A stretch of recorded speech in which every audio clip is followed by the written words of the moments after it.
Hi, in the last video we looked at how the characteristics of the transistor behaved when we varied VBE against IC.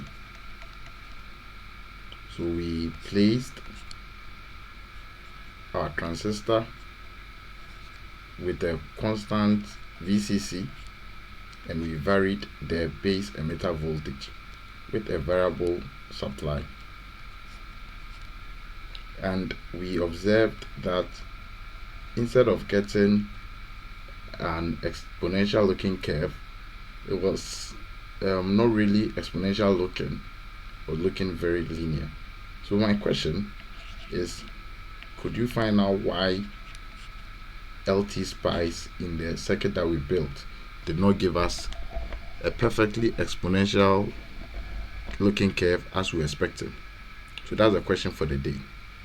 Today we are going to build on what we did the last time around, but this time the characteristic we are going to build on is going to be the collector current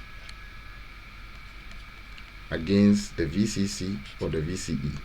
In this case it will be the same thing because our emitter is grounded. So what we are going to do is, this time around you will keep the base emitter constant, base emitter voltage VBE constant. Then we are going to vary the supply voltage, which is the VCC, but once again, because our emitter is grounded, you could also call it VCE. So VCE or VCC. Okay, so now let's go straight to LTspice and see what we expect.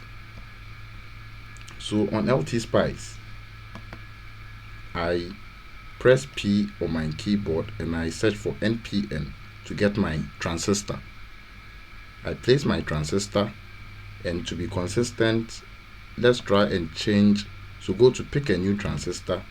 You might not see this, but the very first model is what I'm choosing after you click on pick a new transistor. So that changes the transistor's name to the 2N2222 transistor. Very common transistor, easy to get on the market. You can search on the database to get a data sheet of this transistor on the internet. Okay, then this time we are keeping the VBE constant. So I'm going to put a constant voltage source, just a bias point. And the nature of this transistor, I have to keep this at 0.65 bias. Then I press W and I begin to wire it up. I ground the source, so let me call it VBE for consistency. VBE. Okay, so I can place my resistor here for the collector and another source for the VCE or VCC.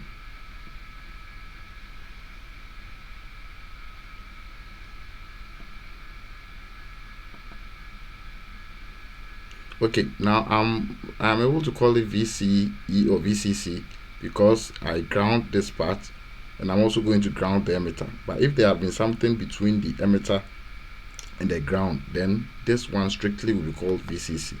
So for consistency, let's just stick to VCC.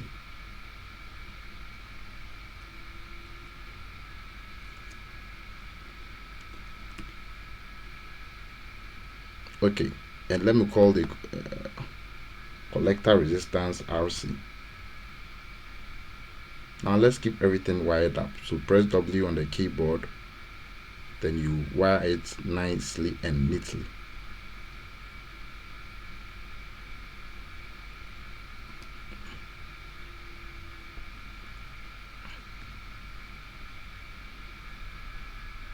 You can join this wire to the emitter because they are all grounded, but that wouldn't make the work look neat. So you are going to ground each of them separately, but they are all at the same ground potential. Okay, so what I'm going to do from here, as you can see, this time I'm going to vary the VCC Okay, and let's see what happens. So I will right click on this and put any value there, which doesn't really matter because I'm going to vary it anyway. And I'm going to vary it from, so I'm going to do a voltage sweep. So DC voltage sweep, which one am I sweeping? VCC. So VCC, and I'm going to do a linear sweep. Linear, the start value is from 0 and I'll end at 30 and I'll increase in 0.1 as usual.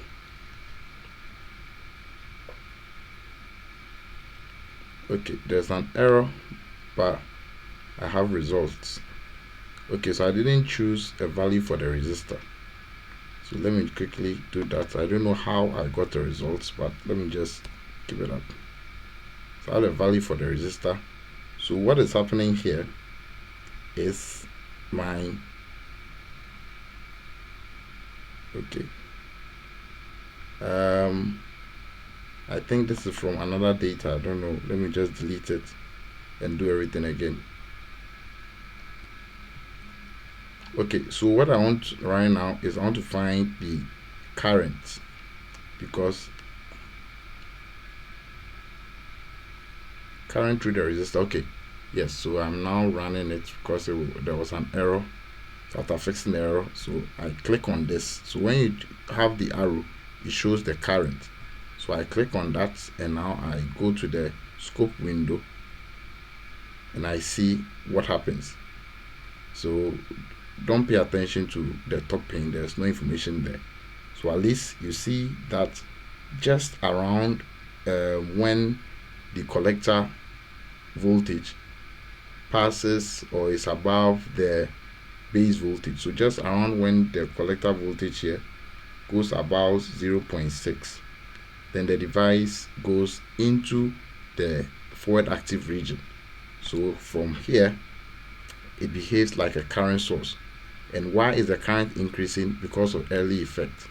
And so far the formula for early effect, which has not been mentioned so far, looks like this: IC-VCE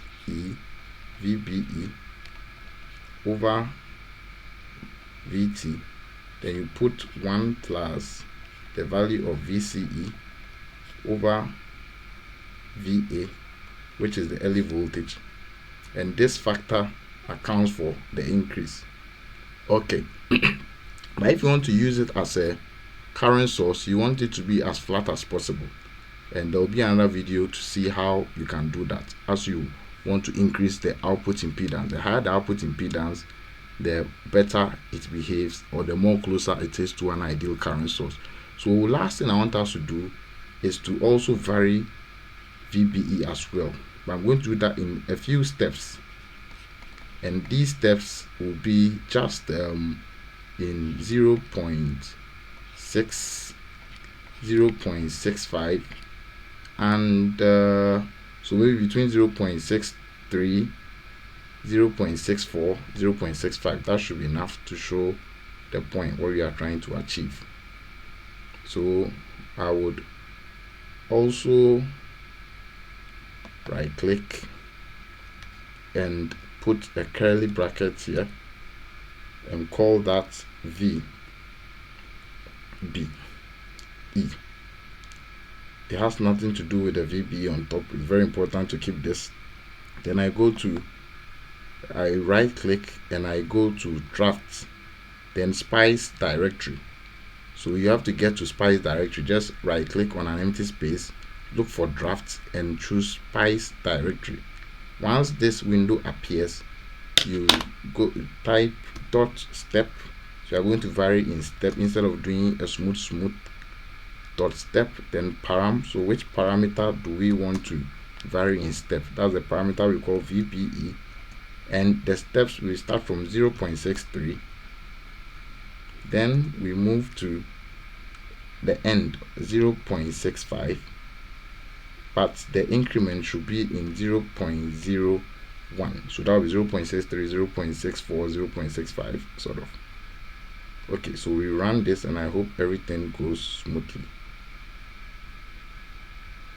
Okay, So let me also see the input on this pin.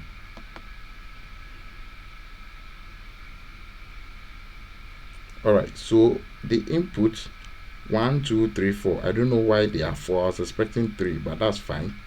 So this is when the VBE is put on 630 millivolts. So that is this color, and you see how it's behaving. So what we see here, and very important, is the two regions of operation. This region here is the saturation region, because during this region the condition for forward active region has not been met. Either the base emitter junction is forward bias, because the list is 630, which is enough to forward bias it up to 650 millivolts. So that's enough to forward bias the base emitter junction. But for the collector base junction, it's not reverse bias in this region yet, because from here up to that part, the voltage sweep of the VCE or the collector's voltage has not yet, and of course it will even reduce further as current passes through. So the voltage at this point has not yet reached the voltage to make it reverse bias. Recall that this is an NPN transistor. Specifically, we are using the 2N222 transistor. So you want the potential at this point to be at least greater than 0.6. So to be at least greater than 0.6, the voltage difference for soft saturation.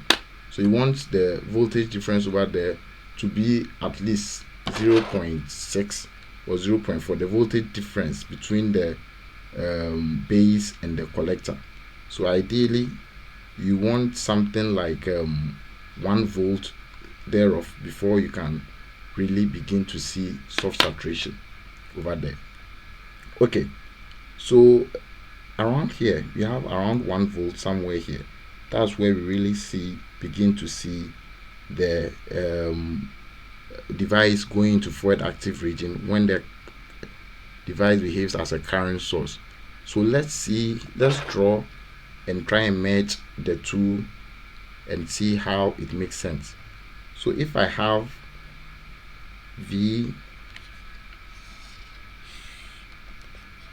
this is the collector current against VCE for now.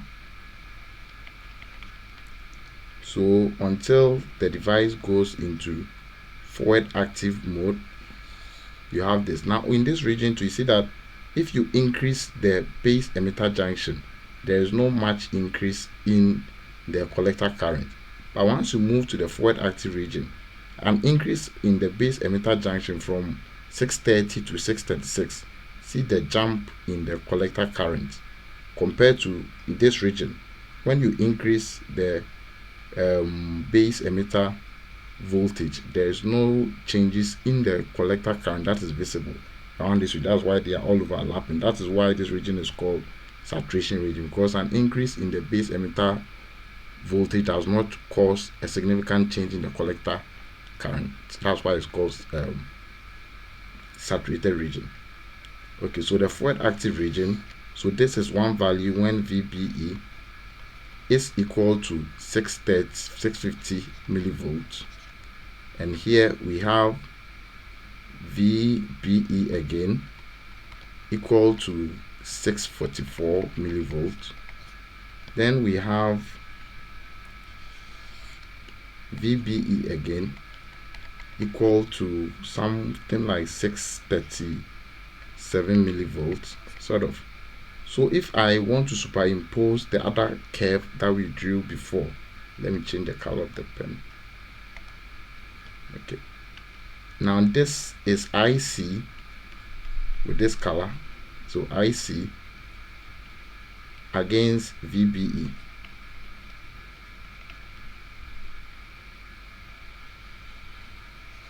So what it means is that over here the value of VBE is 637 millivolts.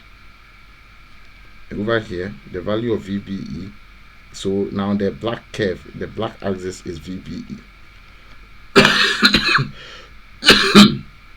Okay, so